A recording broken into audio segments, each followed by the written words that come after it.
जो ये लोग कहते हैं ना कि मैं सार नाम ले लिया, ये सार नाम तो छोड़ो, प्रथम नाम के भी लायक नहीं है। सार नाम लेने के बाद तो भक्त में आधी नहीं, और ये गालियां निकालें, गालियों के साथ साथ जो है बदमाश लगाए पीछे। मैं मार रहा हूँ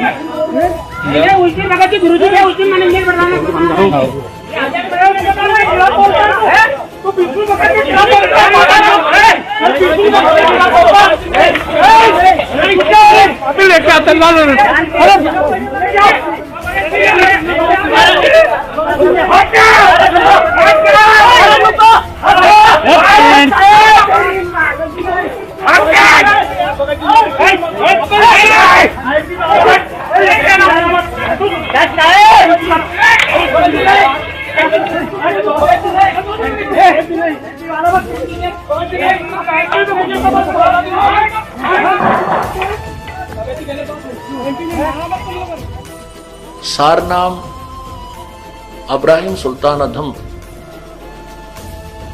बलक बुखारे का बादशाह था, उसने घर त्याग दिया।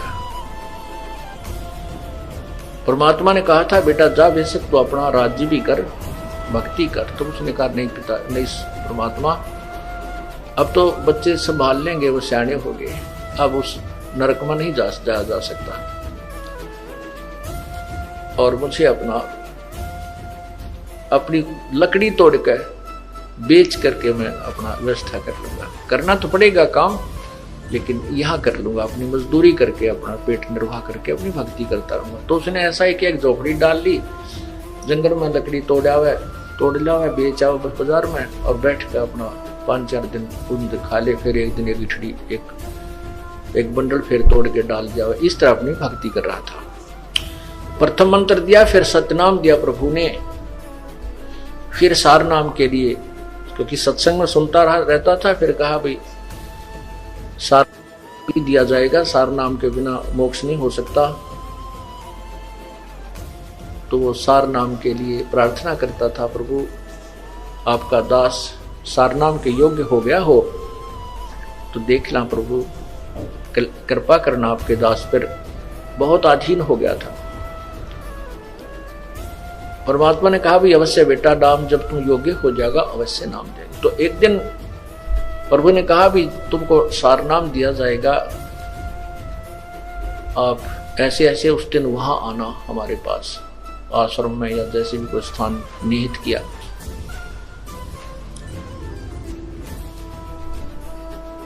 अब उधर से परमात्मा ने अपनी एक शिष्या से कहा बेटी, क्योंकि जहां परमात्मा रहते थे, क्योंकि सतगुरु ना जाने कितनी बार आए हुए हैं, वो केवल कबीर नाम से प्रकट हुए हैं, कति आमना सामनी तो मैं भगवान हूं, और वो सारा अन्य उनमें भी आए हैं, और कुछ दिन अतिथि रूप में रहे हैं। उनके विषय में कोई ये नहीं बता पाया कि ये कौन थे, कहाँ के रहने वाले थे। प्रश्न करा करते थे भी आप कौन हो, कहते संतों के बारे में ज्यादा नहीं खोजबीन नहीं करनी चाहिए। इस तरह वो गुप्त रूप में काफी समय तक 10-20 वर्ष 50 वर्ष कहीं रह जाते थे, फिर चले जाते थे, अपने अन्य रूप ना बनाकर भी आते रहे। तो वो वहां एक आश्रम सा बनाकर प्रभु रहा करते थे, एक झोपड़ी सी डाल के। तो वहां बुलाया उनको के, और उसमें प्रवेश करने से पहले 5-4 मकान आते थे, और वो एक ही गली थी उसमें एंट्री करने की, और उसमें 5-4 जो मकान थे उनमें से एक मकान अपने भक्त का था। तो उस लड़की से कहा बेटी अब के ये भगत आएगा सार नाम लेने के लिए, उस दिन बता दिया, उस दिन आना, क्योंकि वो गुरु वचन पर चलता था, भगत गुरु वचन पर चलते थे, उसी दिन आना था। परमात्मा ने कहा बेटी अब ये ऊपर से आए ना, यहाँ तेरे मकान के नीचे से गुजरे, तो इसके ऊपर एक बाल्टी गारा के कीचड़ की, पेशाब पशु भैंसा का, पशुओं का, गाय का, बकरियां का गोबर गार मिलाकर इसके ऊपर ओझ दिए, ऊपर तक उलेट देना। और इसकी फिर क्या प्रक्रिया हो, इस गारा के मिट्टी के कीचड़ के डलने के उपरांत इसकी क्या प्रक्रिया हो वो मुझे बताना, यो तुझे कैसा व्यवहार करे। तो उस लड़की ने ऐसा ही किया। इब्राहिम सुल्तान जी आ रहे थे, ये बल्ख बुखारा के बादशाह थे जिन्होंने राज रूज त्याग करके अपना एक साधारण से व्यक्ति का जीवन जी रही थी, भक्त का। अब जैसे आपको बताया था कि विकार बरे मत जानियो जो भूबल में आगे, बहुत अधीन था, नम्रता भी बहुत थी, आता था सत्संग में जब भी जी साहब जी सर। अब ये तो परीक्षा होगी तो पता चलेगा हम कितने नम्र हैं, कितना क्रोध और काम और लोभ त्याग गया है। जब सामने चीज होगी जो पता चलेगा। तो वो आ रहा था, उस लड़की ने वो एक काम किया, ऊपर से वो पूरी बाल्टी ठोक दी उसके ऊपर, और तब उसने नुक्कती ला ला करके देखा ऐसे, तो बहुत गुस्से में कहने लगा कि यदि आज मैं राजा होता तुझे वो सजा देता दुनिया देखती। तेरी आंखें फूट गई हैं क्या? आते जाते नहीं दिखाई देते तुझे? अब वो लड़की थोड़ी सी देर के बाद नहा धो कर अपने वहां भी पहुंच गया आश्रम में। तब पूछा, बेटी वो किया आपने फार्मूला प्रयोग? बिल्हा जी किया। तो क्या क्या प्रतिक्रिया हुई भक्त की? उसको नहीं पता था कि ये कभी राजा भी था। लड़की को नहीं मालूम था कि ये राजा था, क्योंकि वो नहीं बताता था। तब उसने पूछा, लड़की ने अपने परमात्मा से, गुरुदेव से, कि हे भगवान, क्या ये राजा था? तो उसने, गुरुदेव ने यानी परमात्मा ने, कबीर जी ने कहा, क्यों बेटी क्या बात है? कि जब मैंने इसके ऊपर बाल्टी डाली ना, पानी का कीचड़ डाला, तो मेरे से क्रोध में कहने लगा, यदि आज मैं राजा होता, अगर आज मैं राजगद्दी पर होता, राजा राज्य ना छोड़ा होता, तो तुझे वो सजा देता और यहां संसार देखता। बेटा बेटी बस यही देखना चाहूं था मैं, इसकी नब्ज देखना चाहता था, ये तीसरे नाम के योग्य हुआ है कि नहीं। ठीक है बेटी, राजा था ये, और बहुत बड़ा राजा था, इसने बहुत ही कुर्बानी की है। तब वो सत्संग के उपरांत जब भी गुरुजी विराजमान हुए आसन पर और कहा भी आ जाओ जिसने सार नाम लेना है, वो उठकर गया, प्रार्थना की कि आपका दास सार नाम के योग्य हो गया हो तो दया करियो प्रभु। तो परमात्मा ने कहा, नहीं बेटा, अभी तू राजा है, भक्त नहीं बना है। वो कहता, नहीं गुरुदेव, नहीं, मैं तो बिल्कुल आपकी कृपा से, आपके कहने से ही उसी दिन से राज को त्याग दिया है मैंने। परमात्मा बोले, नहीं, मैं जो कह रहा हूं वो सही है, तू राजा है। और फिर कहता, नहीं जी आप, नहीं जी बिल्कुल नहीं। तो कहते हैं,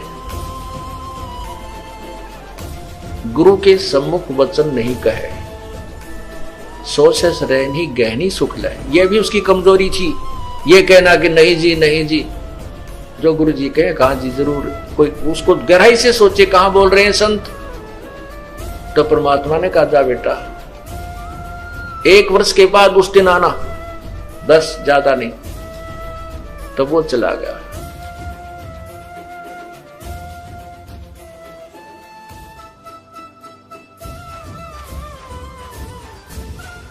हेलो हेलो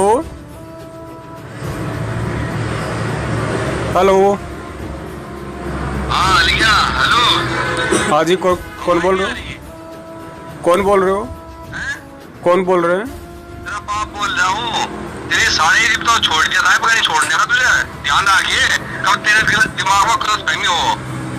कौन बोल रहे हो बड़े भैया? बच्ची निमठम्मा और सब ठम्मा उठे में बहन जो तू घना बड़ा लैंडलॉर्ड है क्या?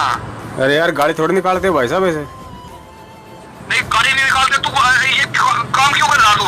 हाँ भाई, मेरी फोटो लगाकर बदतमीजी भेज रही है मुझे। भाई साहब, आप अपने आप को परम संत रामपाल जी महाराज जी का शिष्य कहते हो और आप गालियां निकाल रहे हो, कैसे भगत हो आप? तू कौन होता है मेरे से पूछने वाला? पूछने वाला क्यों नहीं होता हूँ मैं? जो गाली निकालेगा उससे सवाल जवाब नहीं किया जाता क्या? अरे तू फोटो कैसे डाला मेरे? फोटो डालूंगा, 1000 बार डालूंगा, 100 बार डालूंगा। अब क्या बात, तेरे मुंह में मुद्दों में ध्यान रखिए और डाल तो इसका मुंह में मुत्तोगे? ध्यान रख। मुंह में मुत्तोगे क्या? वो दिखे तो पुण्यात्माओं, जो दुष्ट लोग हैं वो तो बिच्छू हैं, वो तो डंक मारते रहेंगे, लेकिन आप संत भी हो और जो तो को काटा बोवे ताको को तू फूल, और तो ये फूल के फूल है वाह को है दर्शन। हाँ जी, कौन बोल रहे हैं भाई जी? भगत जी राजस्थान से बोल रहा हूँ बड़े भाई। राजस्थान से क्या नाम है भाई जी आपका? पवन दास। पवन दास जी। हाँ जी। तेने मैसेज भेजा, तेरे किससे बात हुई है? भगत जी आज का अखबार पढ़ो ना, दैनिक जागरण हरियाणा का। मैं तेरी माची चूत पहले अभी माची आज के पास तेरा तू भाई गुरु जी को मैं लाई करके आऊँ, यार खड़ा हूँ मैं गुरु जी का भाई हूँ, समझ गया? कौन गुरु जी का भाई है? तो एक साथ बोल रहे हैं। अरे कौन भाई है गुरु जी का? बड़े भाई हमने तो खाली एक नाम सुना था, कोई महेंद्र दास नाम का है। आप कौन भाई आ गए? और मैं भाई हूँ उनका छोटा लड़का, और मैं महेंद्र को मैं जानता नहीं। क्या नाम है आपका? नाम बताइए। सुरेश दास है मेरा, सुरेश दास है बड़े भाई। नाम 283 बड़ा कहानी लिखी हो रहे, ठीक है? अच्छा, ये भ्रमित करने की सारे गाइड को लटवा दूंगा, ये भ्रमित करे तो किसका मैसेज है? कौन सा मंत्र का मैसेज है? चूतिया पंथी। बड़े भाई हमने तो कभी सुना नहीं। अभी जैसे वो AP सिंह वकील जी तो बोल रहे हैं ये बात। गुरुद्रोही मात्र तो गुरुद्रोही हो तुम। आपने गुरु जी को गुरुद्रोही कर रखा है। आज भी मैं मिलाई कर 2 नंबर दिया लगा कर तेरा भूपाई मैसेज पढ़ा, मैंने फोन आया है, ठीक है? और आइंदा इन भ्रमित रास्तों को भ्रमित करने की हिम्मत ना करें, ठीक है? नहीं बड़े भाई देखो ये सच्चाई है, सच्चाई तो हर संगत तक जानी चाहिए ना। क्या सच्चाई है? मैं मिलता है गुरु जी को, बोल। अरे बड़े भाई सच्चाई बताओगा? बड़े भाई हमें आप पे विश्वास नहीं है, हमें तो परमात्मा के ज्ञान पे विश्वास है। हम क्या माने आपकी बात? तो अच्छा मेरी कोई मैं गुरु जी से बात करके मिलाई करके आया हूँ और आधार पकड़ करे, बोल। बड़े भाई आपकी बातों से तो लग रहा है कि बड़े भाई आपकी बातों से लग रहा है आप कोई बहुत बड़े कोई आर्य समाजी हो। आप मतलब भगत नहीं हो आप? अरे फिर तो कौन सा भगत है? तो गुरुद्रोही है। हाँ ये आपके कहने से थोड़ी हो जाएगा बड़े भाई। तो सत्संग करके लाओ। आप कह दो कि मैं तो प्रधानमंत्री बन गया, मैं आपके कहने से मैं थोड़ी कोई PM बन जाऊंगा। बिल्कुल मैं बेटा का बेरा नहीं तेरा। अरे भगत जी सच्चाई के लिए तो भगत जी सच्चाई के लिए तो हमारे परमात्मा इतनी यातनाएं सहन कर रहे हैं। जयपुर में आगे जानता हूँ मैं, जोटवाड़ा में रहेगा तेरा किसी जानता हूँ। बड़े भाई आप लोगों का जो ये षड्यंत्र है ना, ये ज्यादा दिन नहीं चलने वाला है, ज्यादा दिन नहीं चलेगा। ये आप लोगों के जो मुख से जो वर्ड निकल रहे हैं ना, इसका मतलब है आप लोग मतलब बहुत भयंकर मतलब परिस्थिति में और अपने आप को बचाने के लिए आर्य समाजियों से मिलकर सारा ये षड्यंत्र कर रहे हो आप। चल ठीक है, तूने तो कर लिया होगा ने, तूने तो बढ़िया कर दिया। हम तो कर रहे हैं मालिक की दया से, जैसे परमात्मा करवा रहे हैं ज्ञान आधार से। तू कर रहा तो गुरुद्रोही कर रखा, गुरु जी ने तेरे को गुरुद्रोही का नाम दर्जा देकर काट रखा नाम। चलो ठीक है बड़े भाई, और भी भाइयों के फोन आ रहे हैं क्योंकि बहुत सारे भाइयों के फोन आ रहे हैं, सबको ये सच्चाई बतानी है। सब साहेब ये चीज करने की आपके साथ रास्ते में कोई निकम्मा भी टकराओगा, कोई गाली देने वाला भी मिलेगा, कोई गुंडा भी बोलेगा, कितना कोई आंट भी लाएगा। तो उनके साथ आपने कैसे व्यवहार करना है? आवत गाड़ी एक है, उल्टा हो अनेक, और कह कबीर ना उलटी हुआ रहे एक की एक। इसको पढ़ना नहीं है।